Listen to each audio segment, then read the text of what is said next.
undergraduates, you have to understand that the world, especially when it came to computation, looked very different. To the best of my knowledge, and Bill may correct me about this, the only computer on Harvard campus was in the Science Center. Now, I was a research assistant as an undergrad, and I would work at a building that was on Cambridge Street, where CGIS North is today, and I would cross the street to go to the Harvard Computer Center, where CGIS South is today, where I would run jobs. There wasn't actually a computer there. The computer was at MIT. So we were just connected to the mainframe at MIT. And in those days, the greatest anxiety that anybody could have in a job like mine was to drop the box of punch cards. Because if you did that, you would lose maybe a week's worth of work. Bill had a vision, and I understand it went back even then, that computing would be ubiquitous. It would be part of all of our lives. And indeed, as you all know, he executed on that vision, and the world today has changed so dramatically, in large part due to the work that Bill has done throughout the years. So indeed, he has changed the world. He has done amazing things in technology. But arguably, he has done even more in, if you want to call it that, his second career as a philanthropist. Bill has an incisive, analytic mind. He demands rigor. He relies on data, and he looks at outcomes.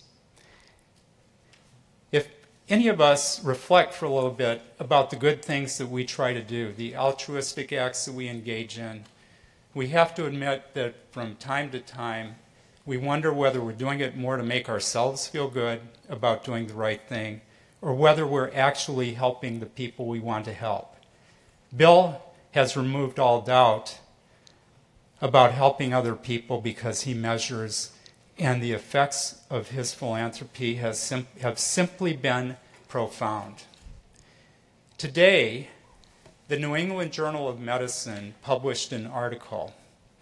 I kid you not, the name of the study is Mordor, but a study about the use of some very simple antibiotics given twice a year to preschool children in 3 countries in Africa. And on average, it reduced childhood mortality by 13%. And what's even more encouraging, the effects were larger in Niger, which had the greatest childhood mortality rates. This is a cheap, easy to implement intervention, and this work was sponsored by the Gates Foundation. There is example after example of the work that Bill and the Gates and Melinda and the Gates Foundation have supported over the years that have transformed health, and maybe not as much as Bill would like, as we just heard from him, education as well. Few people in history have had as profound an impact on mortality and on human well-being as Bill has. And I dare say that none of us will know the full impact during our lives. The work that he has done will pay off for many, many years. So to close, let me just say, my friend, whose name, as Bill probably knows, is Steve Ballmer. He's not always right, but he's often right. And in this case, he was right, but he probably had no idea how right he would be when he said, Bill will do amazing things. So Bill, thank you for the amazing things you do. Thank you for the inspiration. And we all look forward to your dialogue with Frank. Please welcome again, Bill Gates.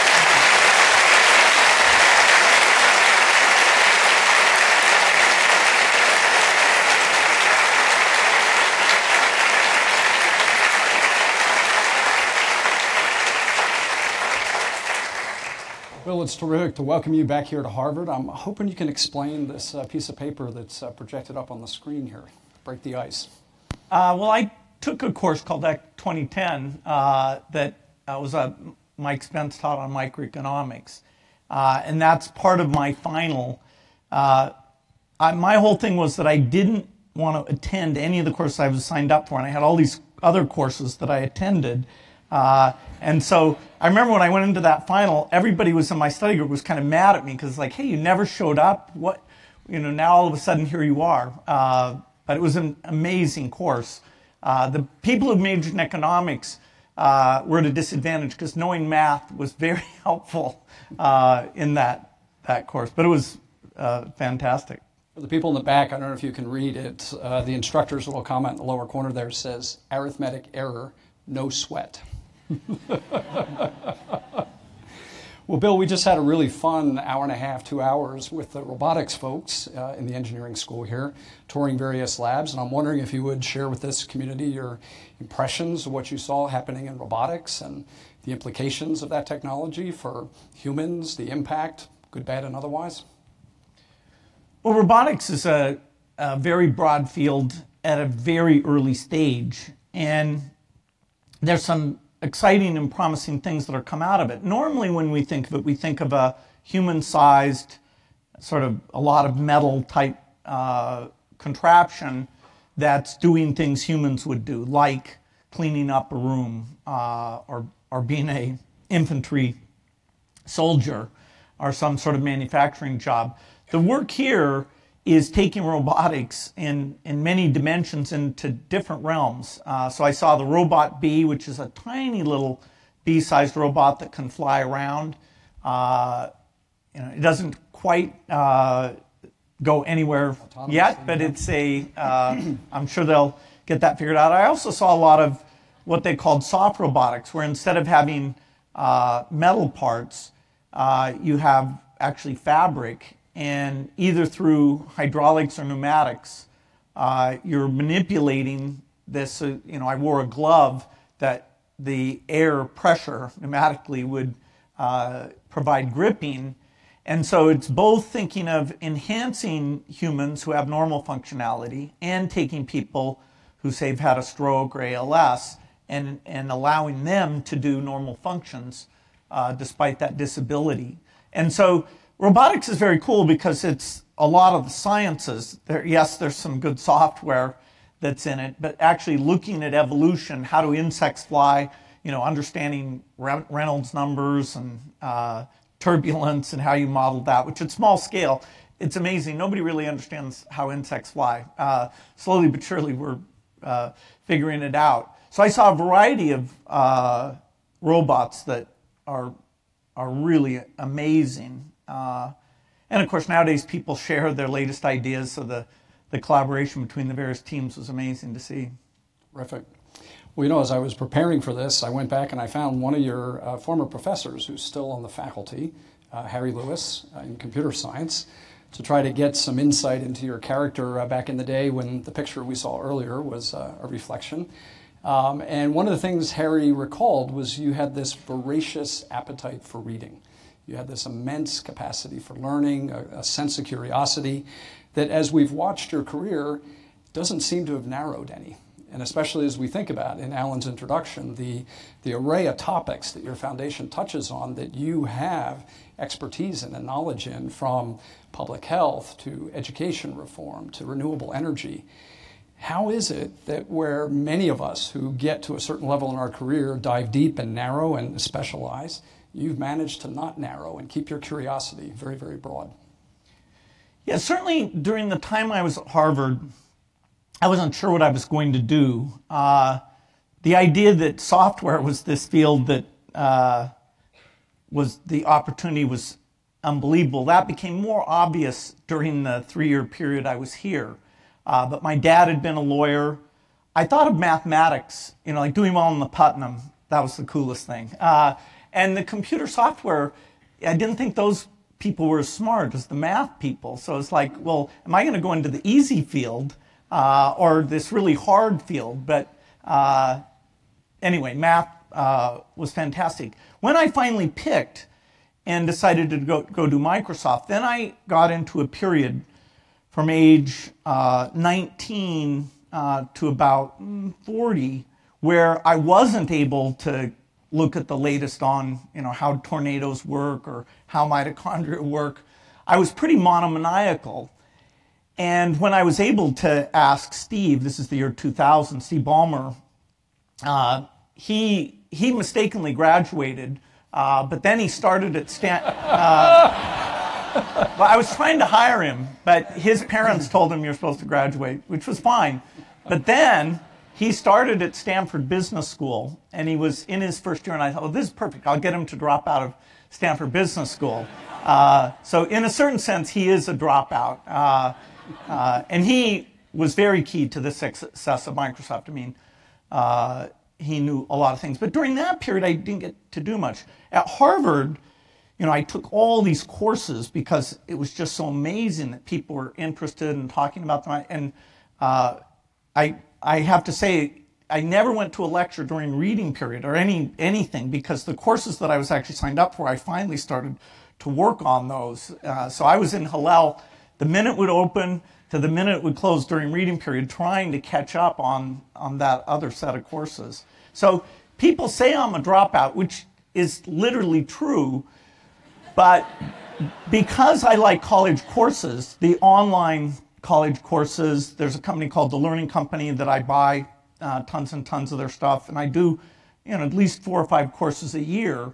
In a sense, I like going to college more than anyone. So I've sort of made sure my job, certainly post-Microsoft, that I get to spend my time meeting with scientists, learning new things, you know, seeing what the hard problems are, in some cases giving money to people to take on those very, very hard problems. So knowing you have such a passion for education reform, and you touched on MOOCs, what's your vision of how MOOCs will or will not transform education? There have been a lot of prophecies about the doom of universities as we know it, and that mercifully has not come to pass. But what are your thoughts about where MOOCs are going to fit in, whether at the K through 12 level or at the higher level? Well, education is essentially a social construct. It's not that the universities have secret knowledge that only they have available. You know, I took, these numbers won't make any sense anymore, but the hardest freshman math class was called Math 55. I assume it's not called that anymore. But it was a group of it was a group of 80 people whose personal positioning was they were the best person at math that they had ever met. So there were 79 frauds. One person who really was the best at math. The guy who came in first in the class is a lawyer in New York now. The guy who came in second is a professor of chaos theory at Princeton. And then I came in third. So I knew, okay, math, geez, that's interesting. Anyway, I didn't take Physics 55, but I read the Feynman book. And so if you're motivated, seriously, you don't have to take a course. The Feynman book, if you're hardcore, just read the Feynman book, do the problems. You want to learn to do software? Read The Art of Computer Programming. Good luck doing the problems, but you know, anyone that's rated 30 or harder is like super hard to do. And so a MOOC, in a sense, doesn't change what counts. You know, it's always been in the textbook, but the percentage of students who just buy textbooks and read them and know the subject is vanishingly small. You kind of have to have this thing where a bunch of kids all come at the same time. And you know, if you don't study, you're going to get a bad grade, and your parents may not like that. You have to create all these social things in order for people to get into this mode of hyper-concentrating and actually understanding, why should I concentrate? You know, if I'm a high school student, they put X's and Y's up on the board. How does that relate to my life? Now, if you understood that being good at math lets you get a good job, travel the world, you might say, okay, it does relate to me, but that's a very indirect thing, and the kind of discipline to care about that, to concentrate, that's what's missing. And so MOOCs, to the degree that it's easier to take a MOOC than it is to read a textbook, yeah, that's nice. It's a little bit interactive, there's a video. That's partly why I like the Learning Company. Like all their economics, there's a guy named Timothy Taylor who has 5 courses on economics. I super recommend. And you learn to like him and his way of explaining things. So a MOOC is a slightly more digestible form of learning, but it doesn't take particularly for somebody at a young age, it in no way changes this question of why should people engage in that learning, and how do you create the environment and the sense of achievement and the sense of capability that sitting in there and looking at X's and Y's and manipulating them seems like a smart thing to do. Yeah, terrific insights. Well, Bill, let me ask you to kind of reflect back to when you were the age of the folks in the room here, 20 or so. With the experience that you've accumulated since that time, we've got a bunch of incredibly smart, ambitious, creative folks in the room here who are going to be the future doers and makers and influencers. What advice would you impart based upon your recollection of when you were sitting in this seat at that age? Well, I think it's, if anything, a more interesting time to be lucky enough to be a student at Harvard. The ability to take innovation and solve problems, including the class of problems I'll call inequity problems. How do you help low-income students do as well as high-income students? How do you go to Africa and help the health and education take the incredible population growth that'll be there and make that a positive asset for that continent? These are very tough problems, and they've eluded being solved. So obviously, the easy problems are not the ones you'll get to work on.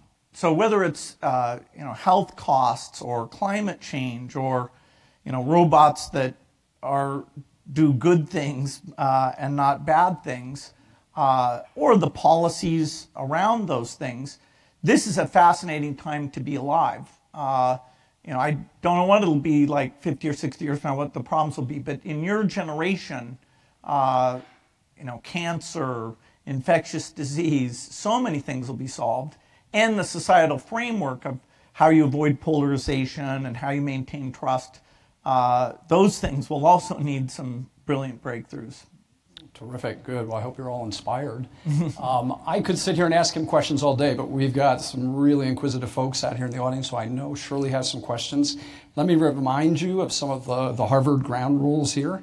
So first of all, introduce yourself, say what school or what concentration you're coming from. Second, keep your question brief. Third, make it a question, something that ends with a question mark as opposed to a statement, okay? We've got some mic runners who are going to go around, and I'm going to start with this person right here. If we could get a mic. Halfway up right at the aisle there, yeah.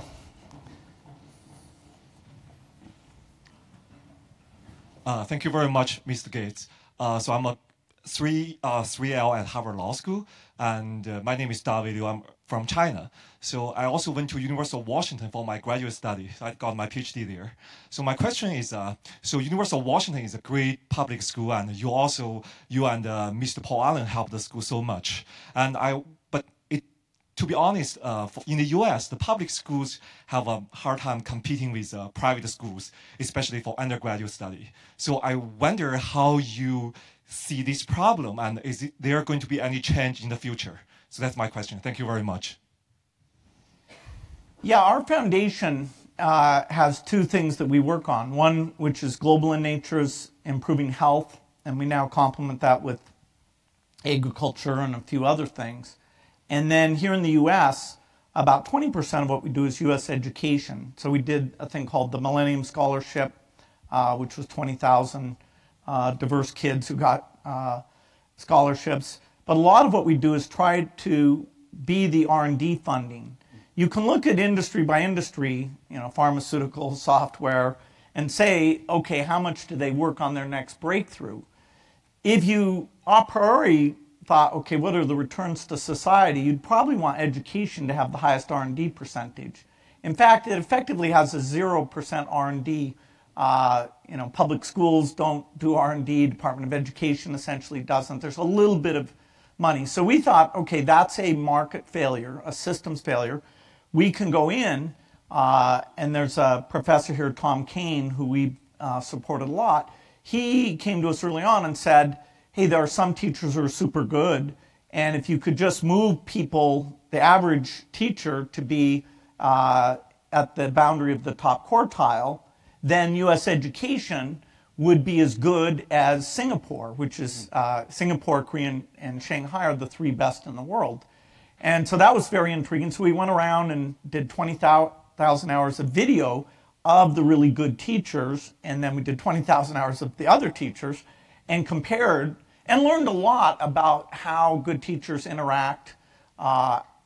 They were way more interactive with their class than the others. And we thought, okay, we'll put this online.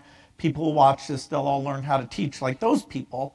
Well, so far we haven't managed to move the needle on that in a big way. But, we're working hard. There are very good schools, magnet schools that sort of cheat by picking their student body. There are charter schools that even in the inner city, some of them like KIPP do extremely well by creating a culture. And the cost of those schools is not as high as the nearby public school, which can often have 50% type dropout rates. So at the micro level, it feels like we understand some tactics. Some of the tactics involve the use of computers and software, but that's less profound than you might think at the early grades, because it's all about this motivational stuff. And just computerizing it, a little bit in math, you can get to somebody's level, and therefore they're feeling more positive feedback. So that is working, but that's not the whole equation. So, education, we're spending $800 million a year, and our goal, which was to move the average quality of U.S. education up into that top 3, we have no noticeable impact after almost 20 years of working in that space. But we're committed. We're going to keep doing it. Frustratingly inertial system, yeah. So there was a hand up here earlier, the young lady in the black sweater there, black shirt. Hi, I'm Danica Gutierrez. I am a sophomore at the college studying economics, and I am a Gates Millennium Scholar. Oh, and I just...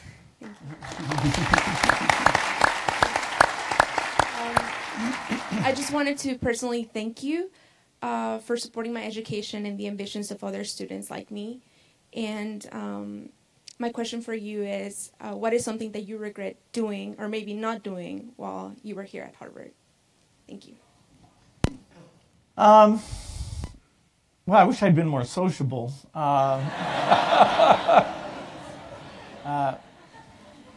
I think they got rid of, there were these things called men's clubs. I think this, and I was so antisocial, I never would have even known they existed, but Steve Ballmer decided I needed to have some exposure to, I guess, drinking.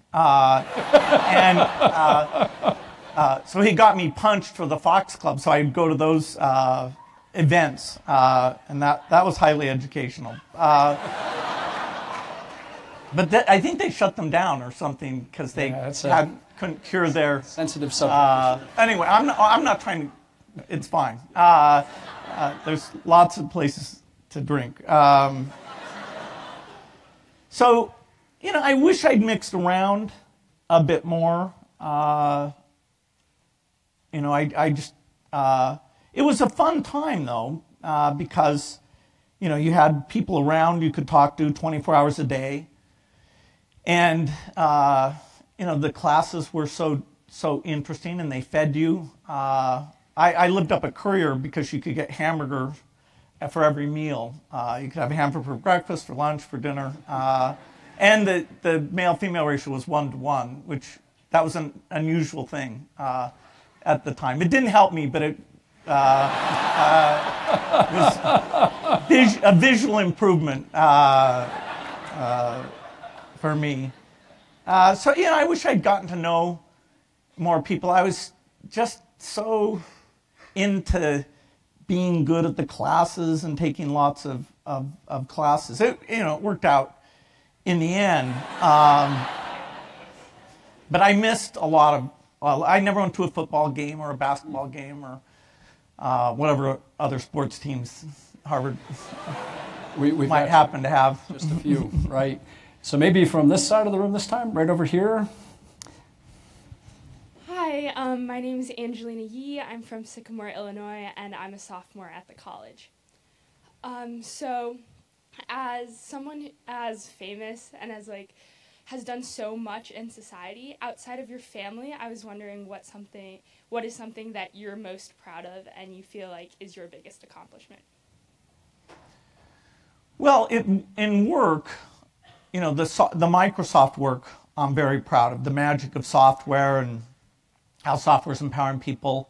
You know, at the foundation, the fact that we took a field of helping, you know, the poorer countries, the developing countries, really improve their health systems in a dramatic way. I'd say the statistic that I'd be most proud of is that when we got started, there were 11 million children a year under the age of 5 would die every year.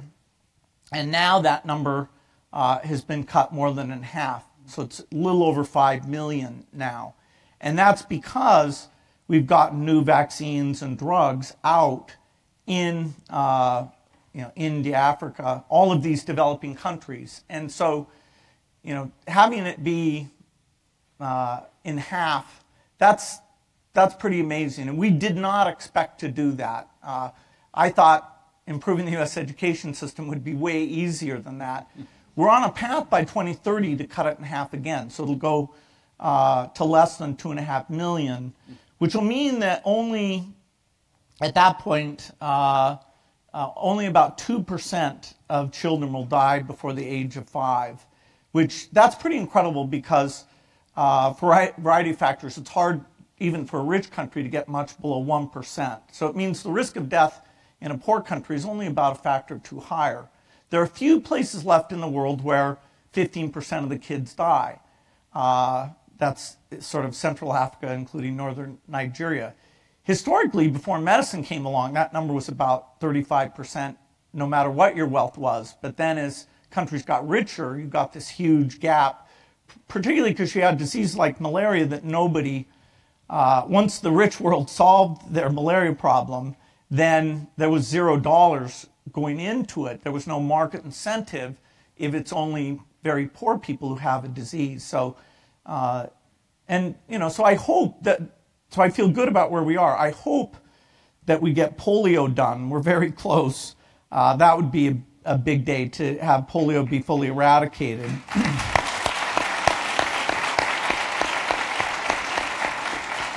And you know, then that would give the world the energy and hopefully the commitment to go get malaria, which would be about a 20-year quest and requires a lot of breakthroughs.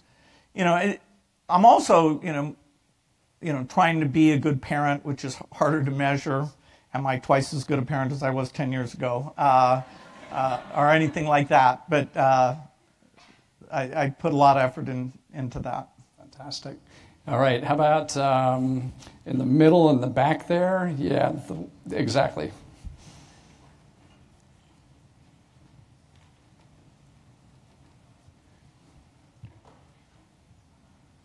Hi, my name is Shanti Scott Norman. I am an arts and education student at the Graduate School of Education. I'm a middle school art teacher, and I commend you for the work that you do in public education, and I'm curious to know about your thoughts on teacher pay, especially these days. I don't think education, public education, is going to get much better if teachers don't get paid more. Yeah, absolutely. The education in the U.S., the way K through 12 is funded is very different than the way higher education is funded. So let me just talk about the biggest part, which is the K through 12. We definitely want more resources to go into that sector, but at the state level, the trends unfortunately are not favorable because the amount of money that's raised at the state level as a percentage of GDP is quite flat, often slightly down because they tax goods and not services, and often fairly regressive. As you look at the demands on that resource pool, the pension costs, which have been fraudulently misaccounted, and the medical costs, which show up in the prison system, current employees, retired employees, and Medicaid, those are all going up very dramatically. And so unless a state is willing to increase its tax level, what happens is first they start cutting all the maintenance of everything. Then they start cutting the higher ed piece. And so you've seen state university tuitions triple over the last decade. And then K through 12 is a priority, but so many states have cut so much that they're actually, in some cases, cutting it. And you've seen recently some teacher strikes that came out of the fact that they had, quote, reformed the tax system to not have enough money to pay for K through 12. And so I'm hopeful that the percentage of GDP we put into the K through 12 system can go up, but it won't go up by a factor of 2. Even if we raise taxes in an appropriate progressive way, because of those other liabilities, if we were really smart, we'd put another 20 or 30% in, most of which would go to increase salaries so that it's attractive to be in that profession. It is a profession that has an unusual salary structure, that the younger teachers are relatively paid less than they should anyway. So this is all decided state by state, and there's a factor of 3 variation.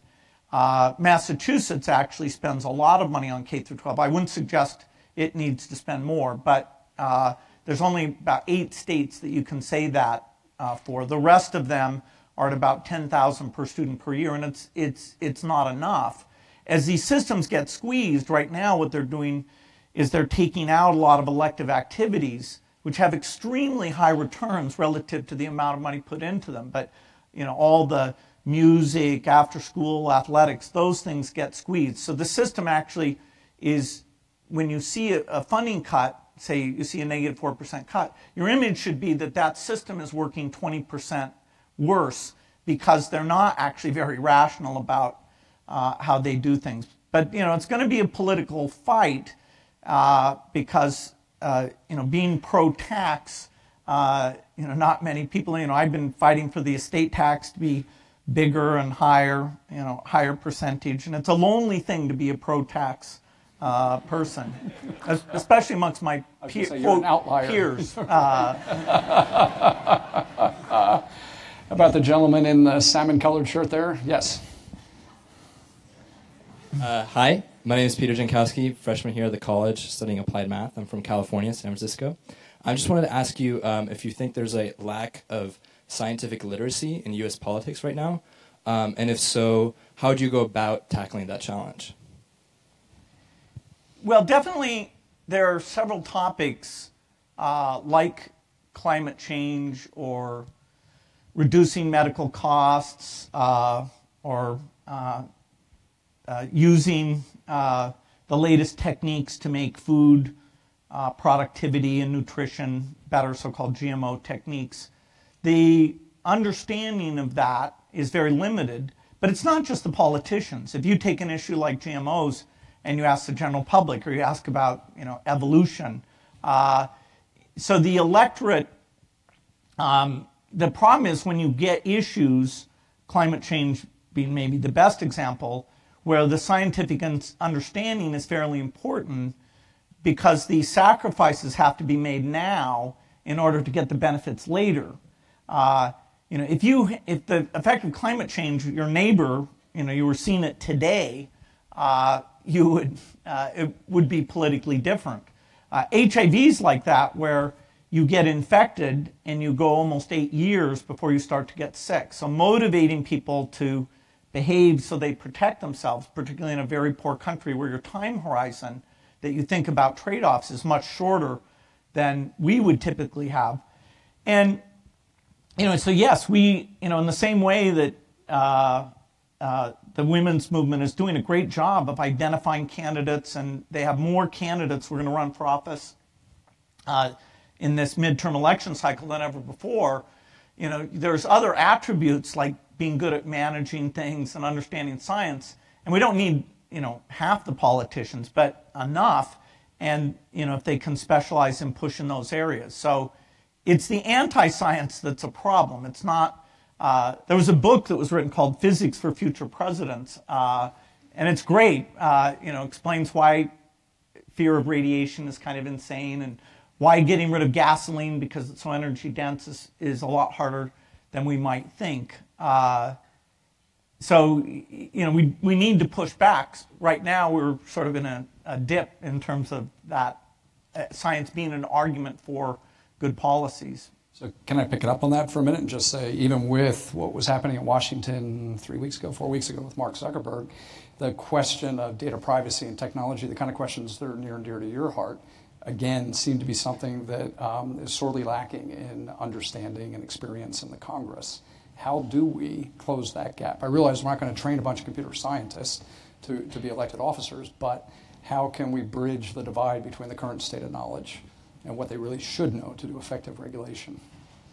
Well, there are some very cutting edge issues that even if we took this audience and say, okay, what do we think the solutions to these problems are, the ideas would be 100 times better than asking the Congress. But the boundary, even so though, the boundary between hate speech and free speech is super complicated.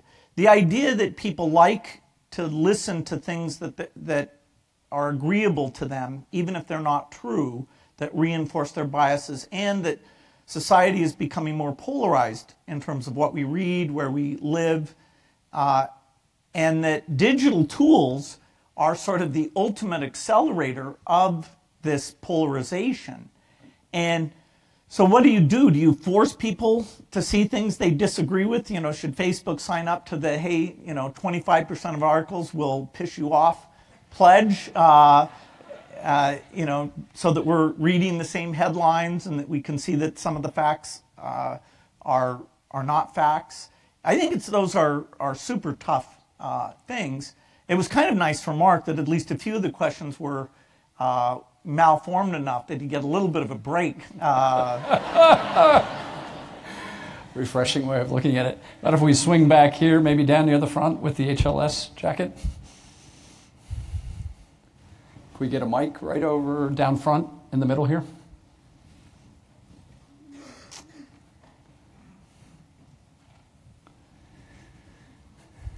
Hi, my name is Lawrence David. I'm from Harvard Law School, LLM student from Canada.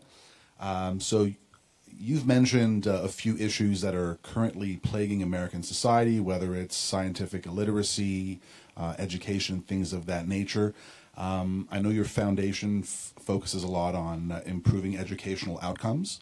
What do you regard as the most significant challenge facing the United States today and moving forward in the coming decades? Well, if you had to pick one, I'd say the quality of the education system. I mean, this is a country that has essentially a credo of equal opportunity more than anything else. And the only way you really execute equal opportunity is by having a great education system. There are a few other issues, like staying out of wars would be a good thing, and making sure that some negative events like a pandemic, either naturally caused or from bioterrorism, that we're prepared for those things, which are fairly low probability things. So no way, tomorrow I give a thing called the Shattuck Lecture, which is about how we should get organized for pandemics.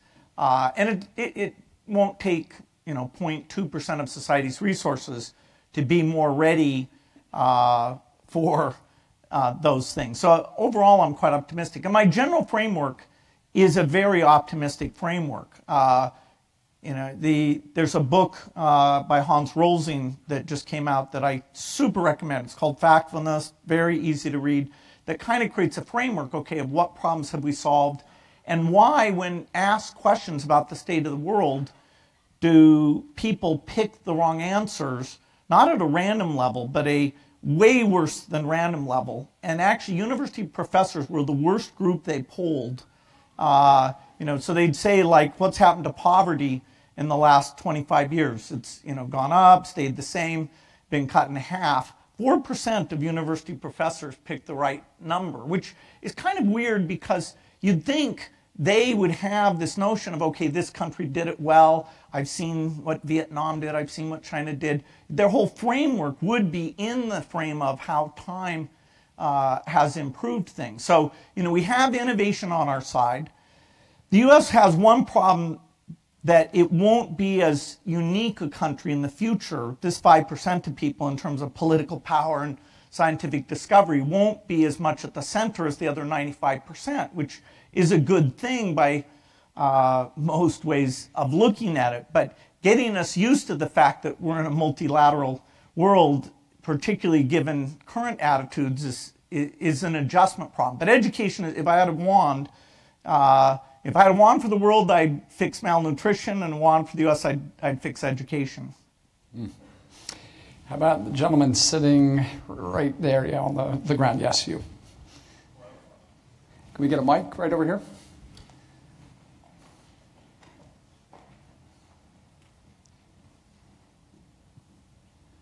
Hello. I'm Michael Chang. I'm a junior at the college studying physics and electrical engineering. And I admire you because you did what you love, you seized the right opportunities, and you gave back to society when you succeeded. So my question for you is, besides dropping out of Harvard, what were some of the best things that you did looking back, and what at the time made you think of doing these things? Well, I've been, so lucky in terms of my progression. I had parents who read a lot and came and shared, even at the dinner table. Like my dad was working on lawsuits and my mom was working on various social service type things. And so I had an exposure to that. And they gave me an arbitrary budget to buy books. So I got to just read a lot. They sent me to a super nice school for high school. Then they sent me to a super nice school for college. And they basically paid for it.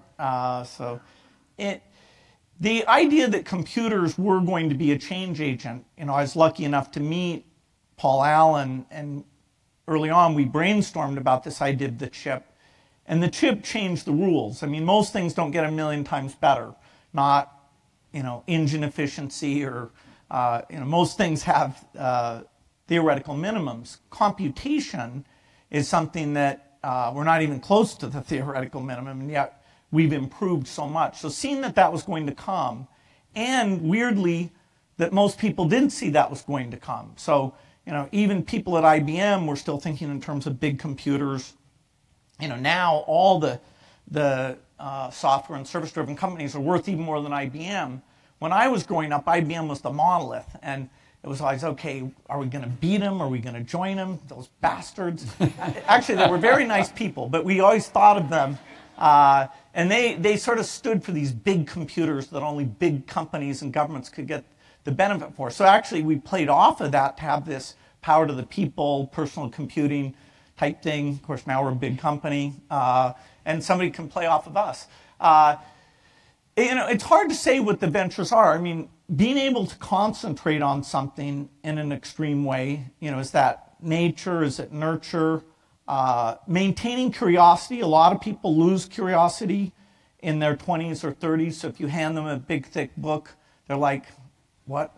Am I going to read that? I used to tell everybody to read Steven Pinker, but I think, which is, if you want to, it's even as an intellectual framework, even better than Rosling.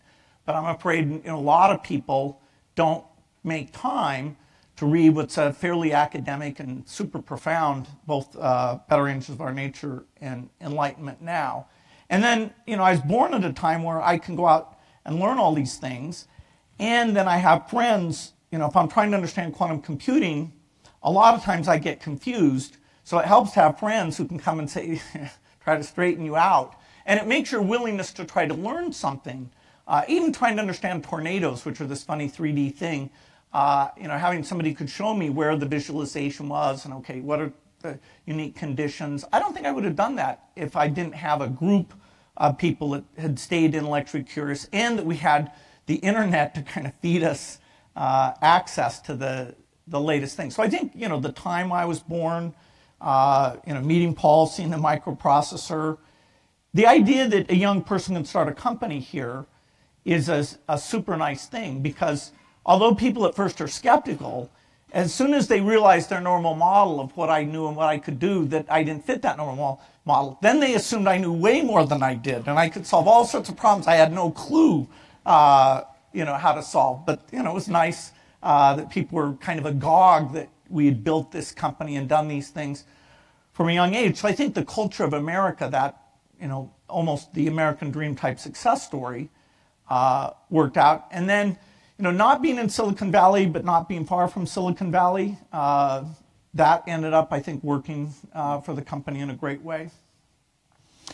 About way in the back there. Gentleman, yeah, right there. You still have your hand up. Yep, you. Hey, I'm Ben Manzi. I'm a 1L at law school.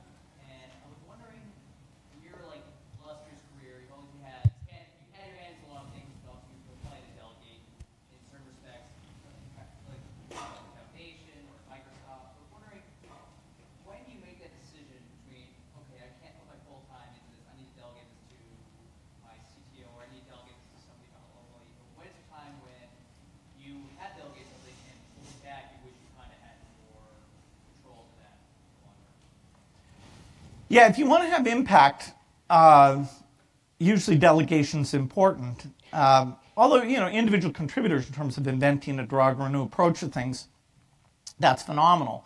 So when Microsoft first got started, I wrote most of the code, and everybody else's code I read and kind of rewrote. And that got us up to 10 people, and then I had to say to myself, okay, we're going to ship code that I didn't edit. And that was hard for me. But I kind of got over that. Then I still said, okay, I'm going to interview everyone, and I'm going to at least look at samples of their code. Well, that got us up to about 40 people. And that was at a point where I had sold way more software than we could write because everybody was so impressed. And I thought, well, I need to collect enough money to keep hiring all these people. But the demand was so high that we were actually falling behind. That's when I hired Steve, and Steve figured out how to control what promises I made to people, and B, how to hire lots of people and really good people and create organizations and teams. So I delegated to Steve that, and he was constantly saying to me, okay, we're going to hire programmers that you've never met. And I'd say, no, we're not. And then he would show me numerically that the constraint wasn't going to work. Then I said, okay, then I would, know all the managers of the people. And so over time, and of course, I could say the quality per person was falling monotonically,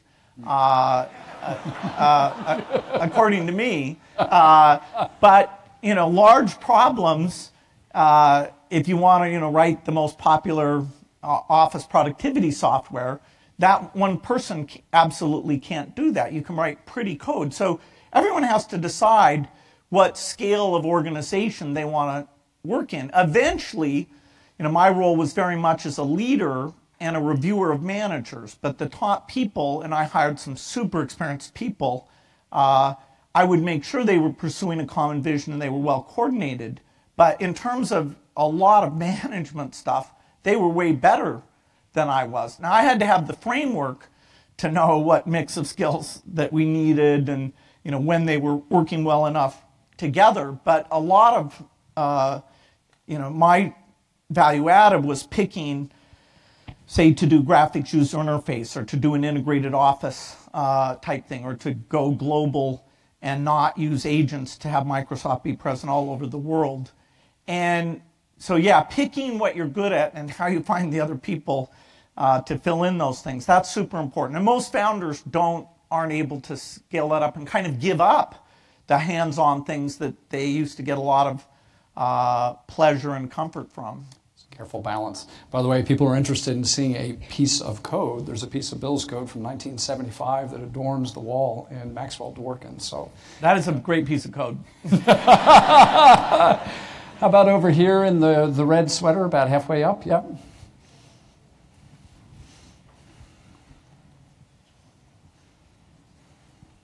Hi, I'm Venting. I'm a PhD student in chemistry. And I really admire your effort in improving the education overall. So I wonder, what is your general parenting philosophy? Say if your daughter wants to drop out of college as well.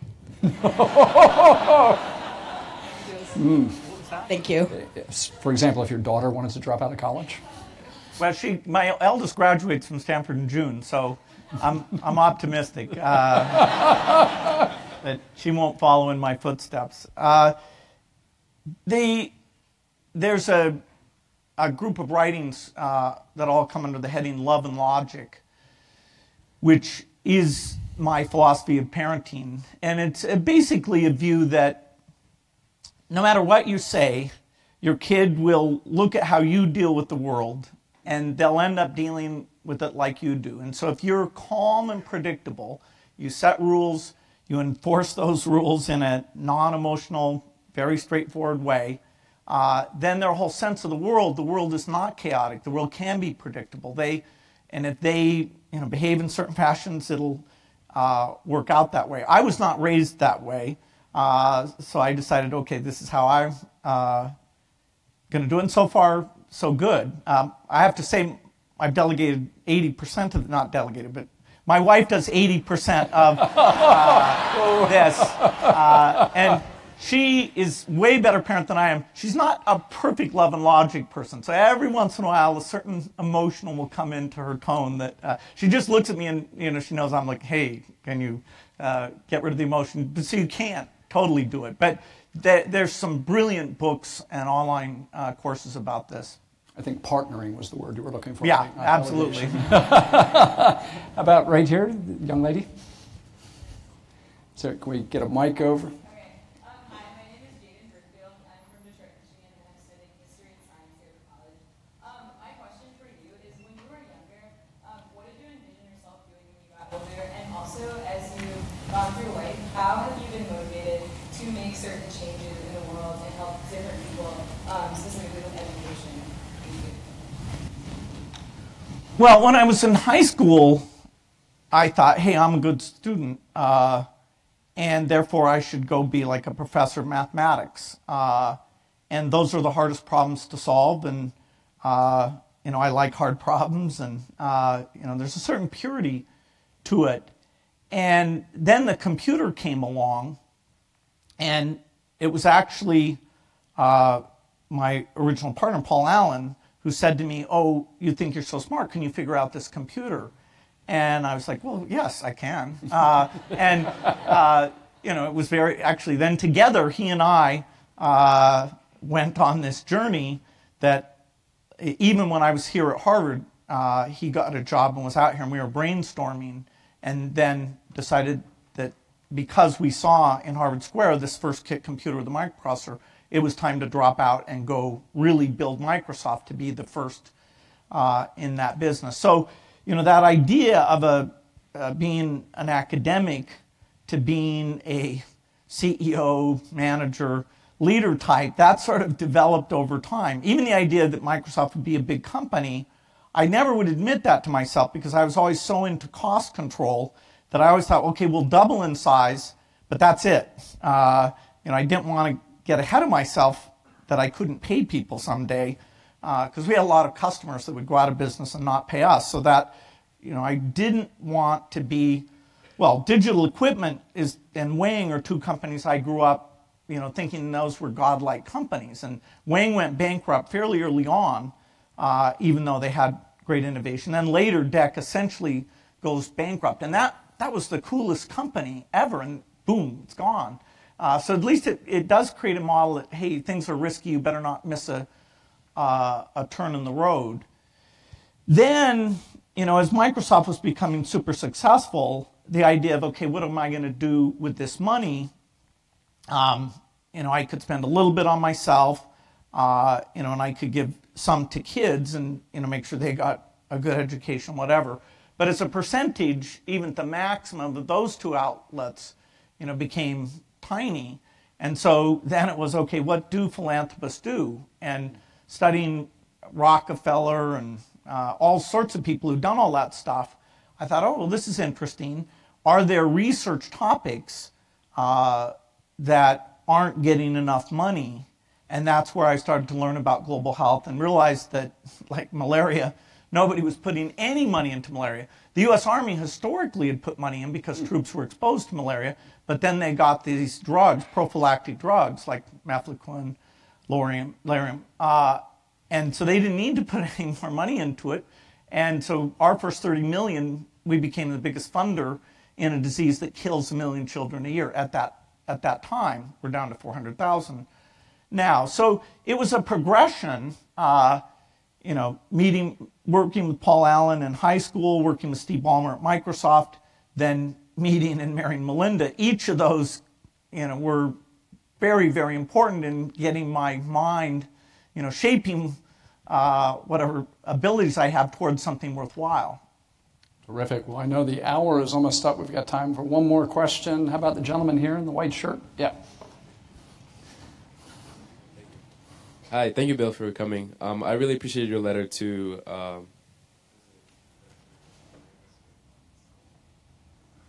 the annual letter? I literally forgot the name. Okay. Well, anyway, my name is Jerry. I'm a freshman at the college studying stem cell biology. And my question to you is, if you suddenly found yourself to be, say, a sophomore in college at Harvard, what do you think you would study, and how do you think you would spend your time engaging in activities? Well, the thing that you're likely to be world class at is whatever you obsessed over from, say, age 12 to 18. In my case, it was writing software, where I would think I was good, and then I would meet somebody who would tell me I wasn't, and I would look at their code. And I went through 4 sort of comeuppances of, oh, that's what a really good programmer looks like. And part of the reason I worshiped Digital Equipment was eventually it was a couple of their very best programmers who came and shared with me how they thought about it, how they did things. And I had studied their code, and there were several people who were so key to my doing that. So today, I would go into software, which today that means going into artificial intelligence. Computers still can't read. They cannot take a book of information and say pass an AP test on that book. And that's a solvable problem, but it's a knowledge representation problem.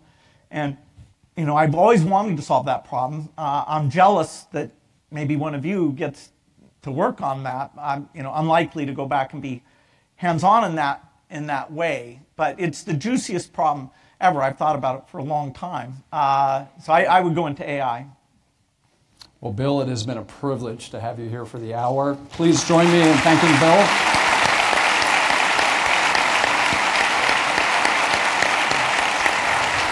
Come back and visit anytime.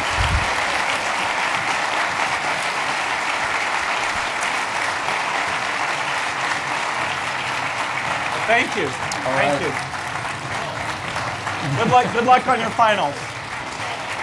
You have to send it to me. Sorry. Thank you.